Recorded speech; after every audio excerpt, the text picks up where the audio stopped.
ഏറ്റവും അധികം താങ്കൾക്ക് ഒരു എന്താ പറയാ ക്രിറ്റിസിസം കേൾക്കുന്ന ഏത് ക്യാരക്ടറിനായിരിക്കും?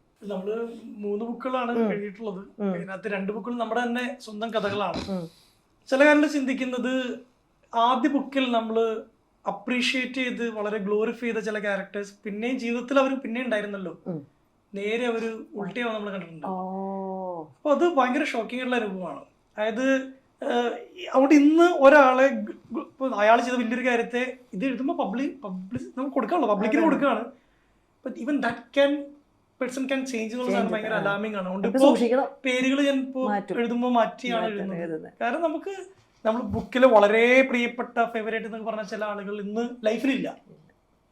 അത് അപ്പോ ആരെന്ത് ചോദിക്കുന്നു വെച്ചാൽ എനിക്ക് അവരെന്ത് ചോദിക്കുന്ന പോലെ എനിക്ക് അറിയാം, എനിക്ക് അവരോട് എന്താ ചോദിക്കേണ്ടതെന്ന് അറിയാം. കാരണം ഇതൊരു ഒരുപക്ഷെ ഒറ്റ നമുക്ക് 2 പേരെ മാത്രം ചിലപ്പോൾ ഒന്നും ഉണ്ടാവില്ല.